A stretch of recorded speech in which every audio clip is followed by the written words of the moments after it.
Go'shtlar ozizda erib ketadigan qozon kabobni ukasini pishiramiz. Go'shtni yumshoq pishirish sirlari bilan bo'lishaman, videoni o'tkazib yubormang. Qozonga yog' solib, qizigandan keyin go'shtni parda shunaqa yupqa qilib to'g'rab, solib qovurishni boshlaymiz. Bir qoshiq to'ldirib soya sovoramiz, yana qovurishda davom etamiz.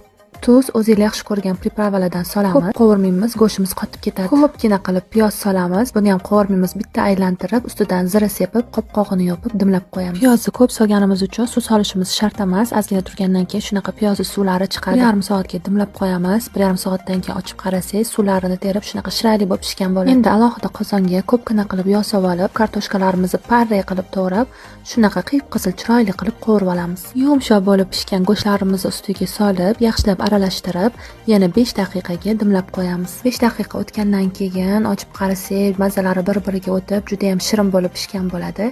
Endi suzib dasturxonga tortamiz. Kartoshka go'shti bir marta bo'lsa ham meni usulimda qilib ko'rsanglar, mazasi sizlarga juda ham yoqadi. Mazasi birga bir qozon kabobga o'xshab chiqadi. Duo qilishni unutmanglar.